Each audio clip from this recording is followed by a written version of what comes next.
welcome in.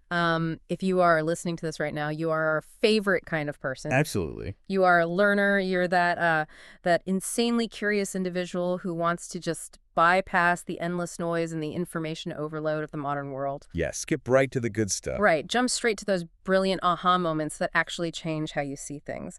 And seeing as today is Sunday, March 8th, 2026, I think we are setting the stage for a truly timeless exploration. We really are.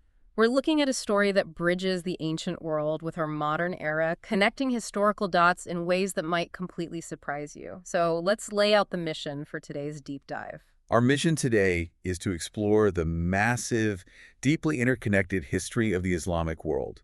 And I want to be clear right off the bat, this is not just going to be some dry timeline of caliphates and dates and dynasties. But no, history is much more organic than that. Exactly. This is fundamentally a story about how physical geography, basic economics, and the raw human need to trade literally built a civilization that, in turn, shaped the modern world you live in today. And to guide us on this journey, we have a really incredible stack of sources. A really diverse stack. Yeah.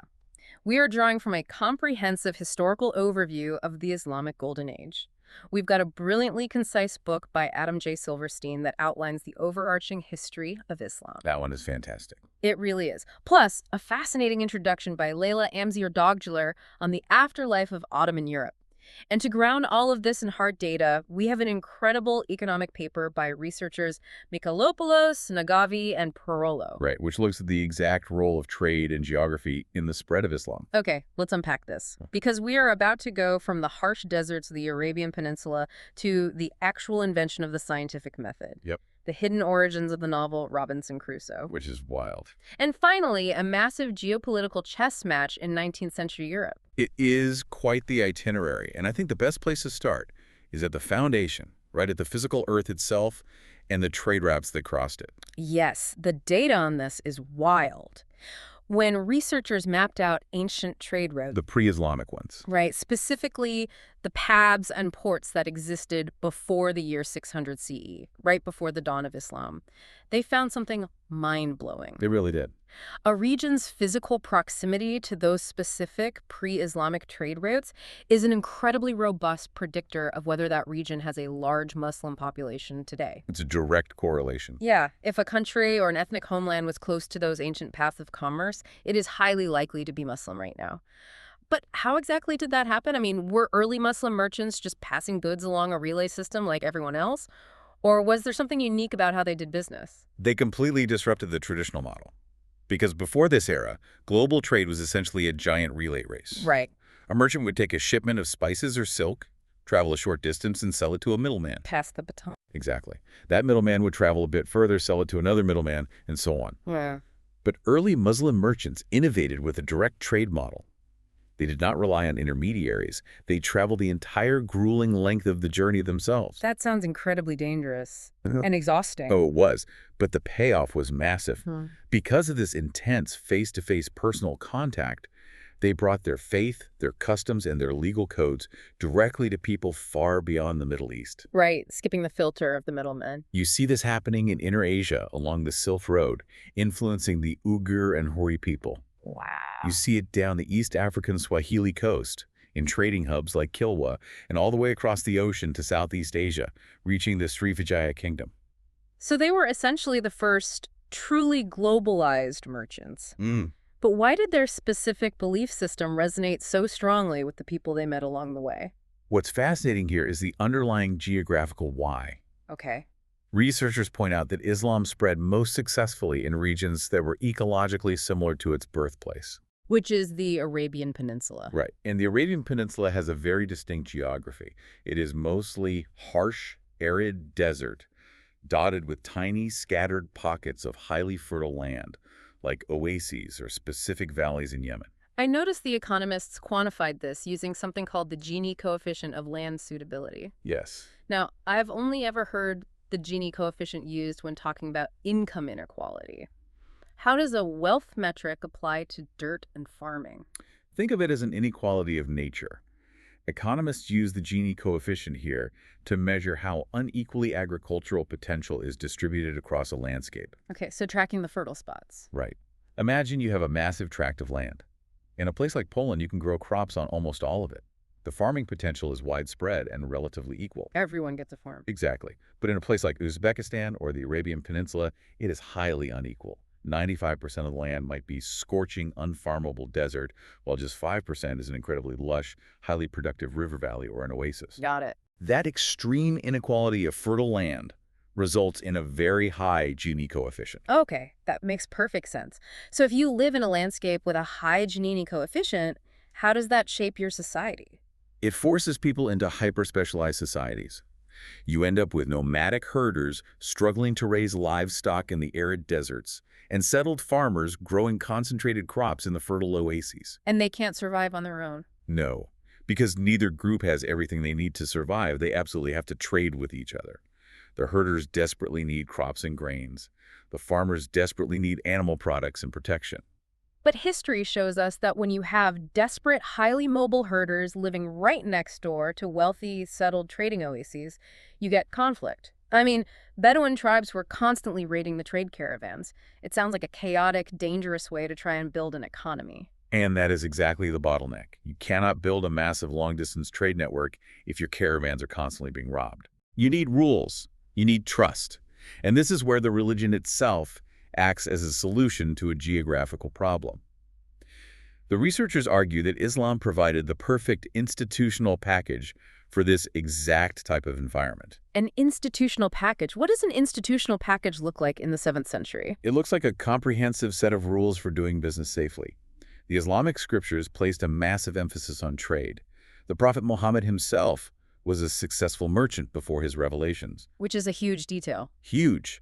The religion introduced strict contract laws, credit systems, and a powerful framework of redistributive justice. Redistributive justice. Yeah, it basically offered a deal to the nomadic raiders. Stop raiding the caravans. Join the Ummah. The global community of believers. Right. Join the Ummah, and you will get a fair share of the wealth through organized charity, known as zakat, and protected lucrative commerce. That is brilliant. It made doing business safe and incredibly profitable. If you are a merchant somewhere along the Silk Road or in sub-Saharan Africa, converting to Islam wasn't just a spiritual choice. It gave you immediate access to a secure global trade network where everyone played by the exact same economic rules. Exactly. You could travel from Spain all the way to China and find people who shared your values, your contract laws, and your level of trust. And it was that very foundation of secure, universal trade that funded and facilitated what we now call the Islamic Golden Age. Let's dive right into that, because the Golden Age is staggering. It runs roughly from the mid-7th to the mid-13th century, and because of this massive, secure trade network, the Islamic Empire became the first truly universal civilization. Universal is the perfect word for it. For the first time in human history, you have Indian, Chinese, African, Middle Eastern, and European cultures actively mixing, debating, and sharing ideas under one massive umbrella. When you combine unprecedented wealth from global trade with incredibly diverse intellectual traditions, you get an absolute explosion of innovation. Yeah. They didn't just preserve ancient Greek or Indian texts. They translated them, synthesized them, tested them empirically, and drastically improved upon them. Here's where it gets really interesting. Let's talk about the paper revolution. Oh, this is a great story. In the year 751, there was the Battle of Talis, where Muslim forces clashed with the Chinese Tang dynasty. Right. During this battle, they captured Chinese prisoners who held a tightly guarded state secret. The art of making paper. Exactly. But they didn't just take the recipe and go home, did they? No, they completely engineered it to fit their own culture. See, the Chinese traditionally used mulberry bark to make their paper. Okay. That worked perfectly for their traditional brushstroke calligraphy, which requires a softer, more absorbent surface. Ah. But Muslim scribes used sharp reed pens. Which would just tear that paper to shreds. Exactly. The pens would catch and tear on soft bark paper. So Arab engineers improved the process by introducing starch. Starch! Yeah, this created a much smoother, tougher paper that was ideal for pen ink. The ripple effect of adding starch to paper is unbelievable. It sounds like a small chemical tweak, but it changed the world. It democratized knowledge. By the year 900, Baghdad had hundreds of shops employing scribes and bookbinders. They established massive public libraries and lending libraries. Which was unprecedented. Because books were suddenly affordable and accessible, the early Islamic Empire achieved literacy rates that matched classical Athens. They shifted an entire global society from an oral culture to a written one. And that literacy boon is precisely what built the institutions we recognize today. Take the Bimaristans, for example. The hospitals. Right, but we often think of ancient hospitals as just places to quarantine the sick or wait for death. But Bimaristans were the very first medical university hospitals. They had running water, separate wards for different diseases to prevent infection, and even music therapy for mental health patients. Music therapy in the Golden Age. Yes, and more importantly, students studied there under master physicians and were issued actual diplomas to practice medicine, starting as early as the 9th century. They basically invented the modern university degree. The University of Al-Qarawiyyin in Fez, Morocco, founded in 859 CE, is still recognized by the Guinness Book of World Records as the oldest continuous degree-granting university in the world. It's amazing. And from these incredibly advanced educational institutions emerged a highly respected class of polymaths known as hakims. Hakims. The word translates to the wise ones. These were scholars who refused to specialize in just one field. They mastered theology, mathematics, astronomy, and medicine all at once, believing that all knowledge was interconnected. The Hakims were absolute rock stars of the ancient world. I want to highlight Ibn al-Haytham, who is often known in the West as Al-Hazan. He literally pioneered the experimental scientific method. He changed physics forever. In the 11th century, he wrote the Book of Optics. Older Greek theories suggested that our eyes physically emitted rays of light to illuminate objects like lasers. Superman vision. Basically, Ibn al-Haytham proved that was entirely backwards. He invented the camera obscura, a dark room with a tiny pinhole that projected an inverted image of the outside world to empirically prove that vision happens because light rays enter the eye. The emphasis on empirical proof and rigorous oversight was everywhere, especially in medicine. You might assume that modern medical oversight and malpractice lawsuits are recent inventions. I definitely would have. But the first medical peer review process was actually created by a Syrian physician named Ishaq bin Ali al-Rawi in the 9th century. This detail blew my mind. Walk us through how a malpractice suit worked in the 9th century. Okay, so if you were a practicing doctor back then, you were legally required to make duplicate notes of your patient's condition, their symptoms, and the treatments you prescribed on every single visit. Paper trail. A literal paper trail. If the patient died or suffered a severe complication, a local medical council would seize those duplicate notes. Wow. They would review your decisions to judge whether your performance met the required standardized level of care. And if it didn't? If they determined you were negligent, the patient's family had the legal right to hit you with a malpractice lawsuit and demand financial compensation. That is just incredible. It demonstrates such a highly sophisticated, regulated society. Absolutely. You also have figures like Avicenna, whose canon of medicine introduced the concept of quarantine to limit the spread of contagious diseases and laid out the foundations for clinical trials. Which we still use today. And Ibn al-Nafis, who discovered pulmonary circulation centuries before European doctors mapped the circulatory system. And all this high-level science trickled down to everyday life. It wasn't just abstract theory. Exactly. This era gave us the bar of soap, shampoo, toothpaste, and coffee. They gave us the three-course meal and even the concept of marching bands, which were inspired by the Ottoman-made military bands. So much of modern life. But one of my absolute favorite nuggets is about literature. What do these sources tell us about the origins of Robinson Crusoe? This is such a great connection. Most literary historians consider Daniel Defoe's Robinson Crusoe to be the first true English novel, but it was heavily inspired by a much earlier work from the Islamic Golden Age. Which one? An Arab polymath named Ibn Tufayl wrote a philosophical novel called Hay ibn Yaqan. Okay. It is the story of an autodidactic feral child living completely alone on a desert island. Wow, sounds familiar. Very. Without any human contact or society, the child uses pure reason, observation, and empirical deduction to figure out the laws of the universe and the concept of a creator. That's profound. It is. That book was translated into Latin, became a massive, widely read hit among European intellectuals, and directly inspired Daniel Defoe to write his famous island survival story.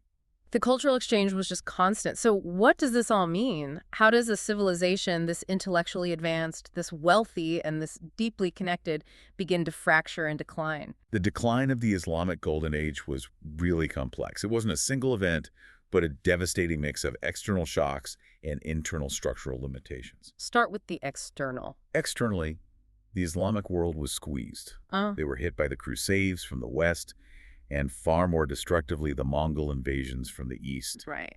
In 1258, Hulagu Khan sacked the intellectual capital of Baghdad. The destruction was unimaginable. It said the Tigris River ran black with the ink of the books thrown into it from the grand libraries. That is horrifying. It was a massive loss of knowledge. And just as they were trying to rebuild, the Black Death repeatedly swept through the region, decimating the population. But the economic study points out that there were internal reasons too, specifically around how they did business. Why did the very trade laws that built the empire eventually hold it back? That is a brilliant theory put forward by economist Timur Qur'an. He argues that the Islamic contract laws were absolutely revolutionary in the 7th century for managing caravan trade. Right, the institutional package we talked about. Exactly. But those same strict rules regarding partnerships and inheritance eventually became a bottleneck. How so?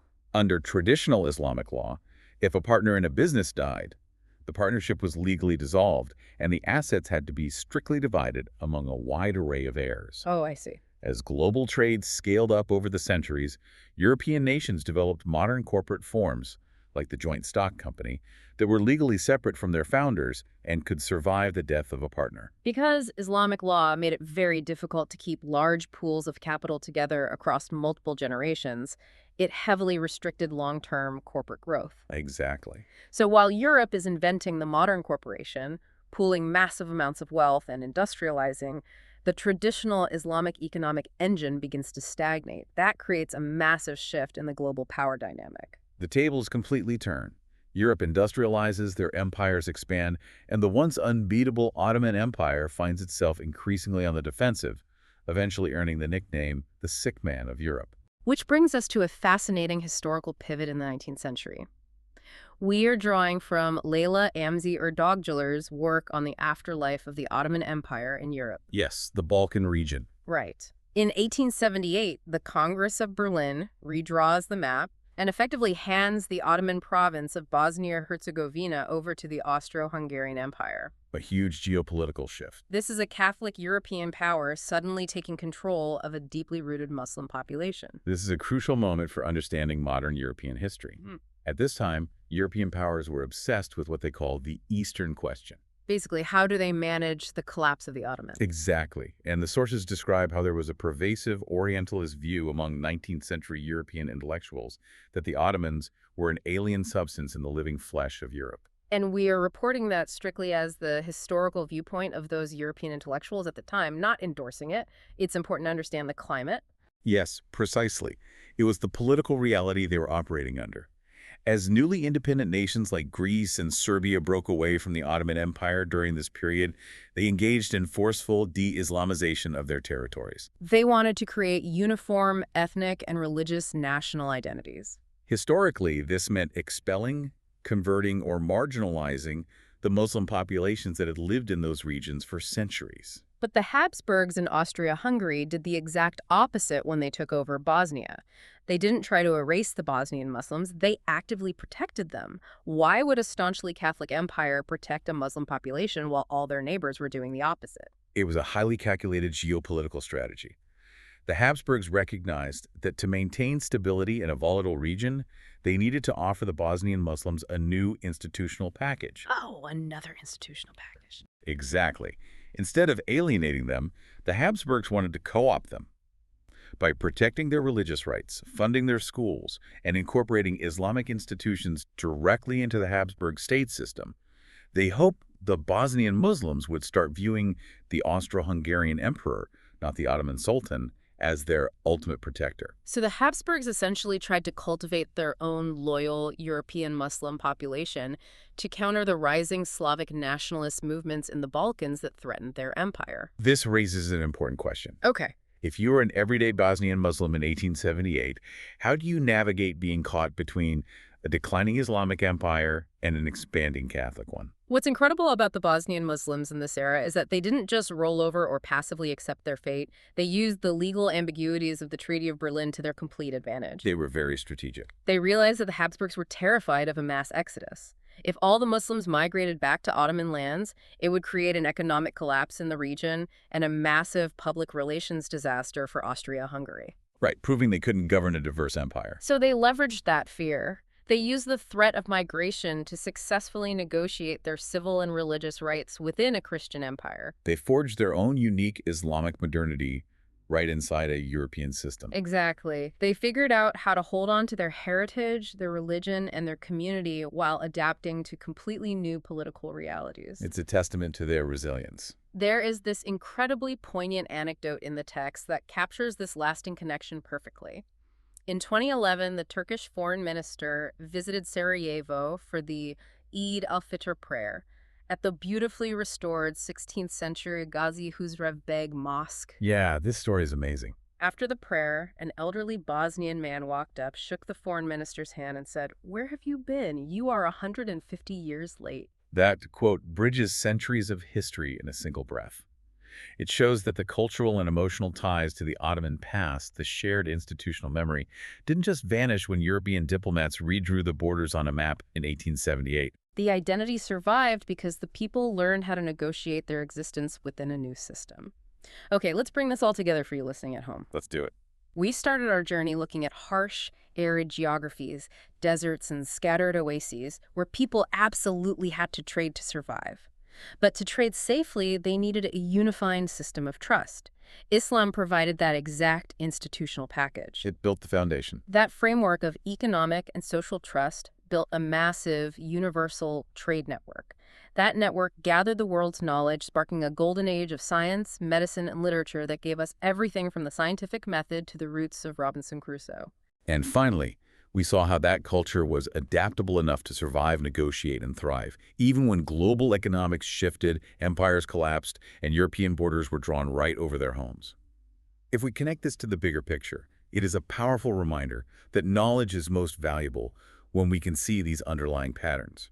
History isn't just a memorized list of dates, caliphates, and battles. It is a living, breathing ecosystem of ideas, laws, and human survival strategies constantly adapting to physical realities and economic pressures.